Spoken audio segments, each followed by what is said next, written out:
இன்று தீபாவளிக்கு முன்தினம் 19ஆம் தேதி திருவண்ணாமலைக்கு வந்து தரிசனம் செய்யும் பாக்கியம் எனக்கு கிடைத்திருக்கிறது.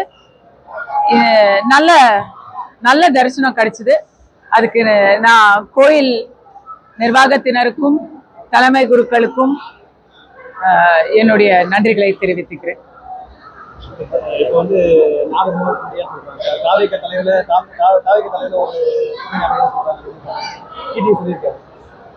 அப்படியா? இல்ல, உண்மையா சொல்றேன், எல்லாருடைய குறிக்கோளும் ஒண்ணுதான். இப்போது இருக்கக்கூடிய இந்த விடியா ஆட்சியை அகற்ற வேண்டும் அப்படிங்கிற குறிக்கோள்ல தான் எல்லாருக்கும் இருக்கு. அது டிடிவி அண்ணனுக்கும் இருக்கு, விஜய்க்கும் இருக்கு, எல்லாருக்குமே இருக்கு. பாஜக, அதிமுக எல்லாருமே அதை தான் நோக்கி பயணப்படுறாங்க. அதனால இவங்க எல்லாருமே சேர்ந்து தேசிய ஜனநாயக கூட்டணியில செயல்படுறதுதான் சிறப்பா இருக்கும். அதுதான் சரியா வரும். விஜய் அவர்கள் தலைமையில ஒரு கூட்டணி அப்படிங்கிறது வந்து இந்த கரூர் சம்பவத்துக்கு அப்புறம் அது சரியா வராது அப்படின்னு நினைக்கிறேன். ஏன்னா விஜய் கட்சியில வந்து அவருக்காக துணை நிக்கிறவங்க, கரூர் மக்கள் கூட அவங்க கூட இருக்கிறாங்க. ஆனா அவர் கட்சியில இருக்கிறவங்க அவர் கூட இருக்கிற மாதிரி தெரியல. இன்னொன்னு, இத சொல்றது நான் கொஞ்சம் ஜாடமாடியா சொல்றேன். விஜய் சுத்தி இப்ப இருக்கக்கூடிய சகவாசங்களை கட் பண்ணிட்டு அவர் வந்து கொஞ்சம் புதுசா முன்னெடுத்து வைக்கணும். குறிப்பிட்ட ஆதவ அர்ஜுனாவை சொல்றீங்களா? இல்ல, நான் வந்து இவ்வளவுதான் சொல்றேன். அது ஆணோ பெண்ணோ அதெல்லாம் கூட நான் சொல்லல. அவர் வந்து சுயமா முடிவெடுத்து மக்களுக்காக ஒரு தலைவனா வெளியே வந்து செயல்படணும். ஏன்னா இப்ப அவருக்காக அவர் மேல வச்ச நம்பிக்கைய கொஞ்சம் கூட போகாம கரூர்ல நிறைய இழப்புகளை சந்தித்த, மரணத்தை சந்தித்த குடும்பங்கள் கூட விஜய் மேல இருக்கிற நம்பிக்கையை இழக்கல. பிள்ளைய இழந்தவங்க கூட விஜய் மேல இருந்த நம்பிக்கையை இழக்கல. அதுக்கு அவர் வந்து அந்த நம்பிக்கைக்கு அவர் கண்டிப்பா ஏதாவது செஞ்சு ஆகணும்.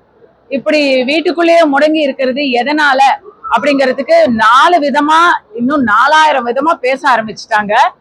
அந்த பேச்சையெல்லாம் உடைச்சு அவர் வெளியே வந்தா தான் சரியா இருக்கும். கண்டிப்பாக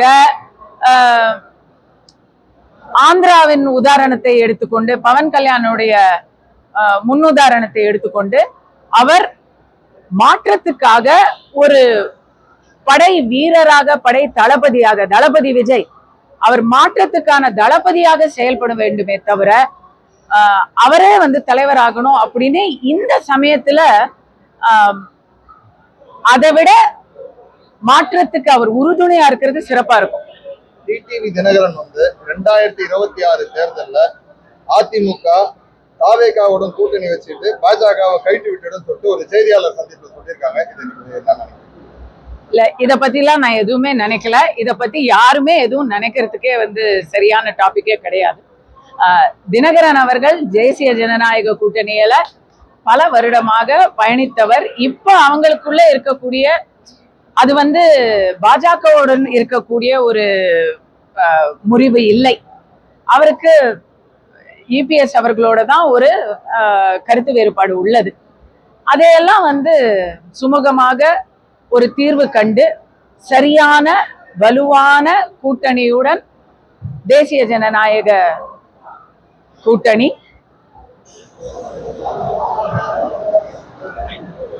இந்த 2026 தேர்தலை சந்திக்கும், மாற்றத்தை கொண்டு வரும்.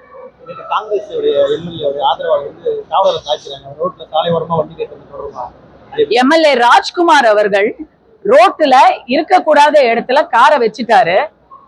நோ பார்க்கிங்ல காரை வச்சா காரை லாக் பண்ணிட்டாங்க. அவர் வந்து எப்படி நீ என் காரை லாக் பண்ணலாம் அப்படின்னு கேட்டதே ஆணவத்தின் அதிகார திமிரின் உச்சம். அதெல்லாம் வந்து மக்கள் சேவகர்கள் அவங்களே வந்து ஏதோ ராஜா அப்படின்னு நினைக்கிறாங்க. மன்னரா இருந்தாலுமே அப்படியெல்லாம் வந்து ஒரு தொந்தரவு பண்ணக்கூடாது. சொசைட்டிக்கு வந்து நாம ஒரு எக்ஸாம்பிளா இருக்கணும். அவர் ரொம்ப பேட் எக்ஸாம்பிளா இருந்திருக்கிறாரு. அதுதான் போலீஸே அடிச்சிருக்கிறாருங்க. அடிச்சுட்டாரு, போலீஸ அடிச்சுட்டாரு.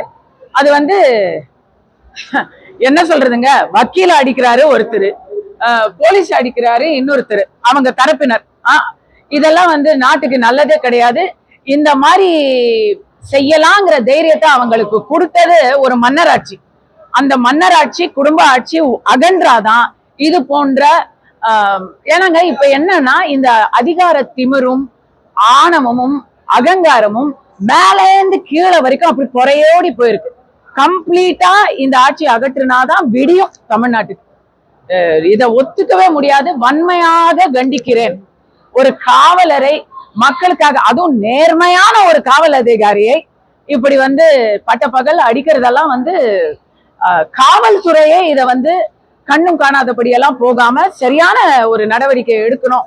முதலமைச்சர் ஸ்டாலின் ஐயா அவர்கள் இரும்பு கரம் கொண்டு தன்னுடைய கூட்டணியில் இருந்தாலும் நெற்றிக்கணை திறப்பினும் குற்றம் குற்றமே அப்படின்னு இதை வந்து நடவடிக்கை எடுக்கட்டும் பார்ப்போம். கரூர் சம்பவம் வந்து எல்லாருமே அவங்க அரசியல் கட்சி சார்பாக வந்து எழுப்பி தராங்க. திருமாவளவன் கட்சி சார்பாக எழுப்பி கொடுத்தது வந்து ஏதோ காசு போய் சேரல, அதில் பணம் அக்கௌண்ட்ல பணம் இல்லை, நம்ம ஸ்டாக் வந்து போயிட்டு இருக்காரு. உண்மையா கருத்து இல்லைங்க, எனக்கு கருத்து இல்லை. ஏன்னா எனக்கு அதை பத்தி ஒண்ணும் தெரியும். 2026 தேர்தலில் கஸ்தூரி போட்டியிடத்துக்கு வாய்ப்பு இருக்காங்க பாஜக சார்பில்.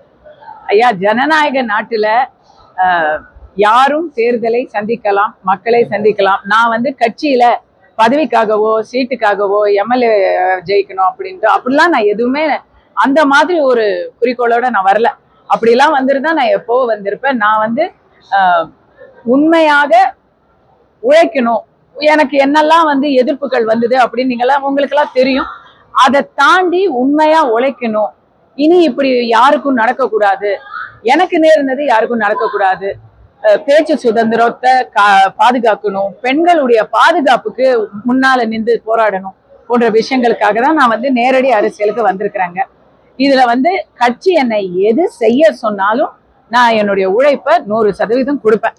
மற்றபடிக்கு எம்எல்ஏக்கு நிக்க போறேனா இதெல்லாம் வந்து அதெல்லாம் நான் எதிர்பார்க்க கூட இல்லை. கட்சி எது சொன்னாலும் அதை செய்ய நான் தயாராகவும் இருக்கேன்.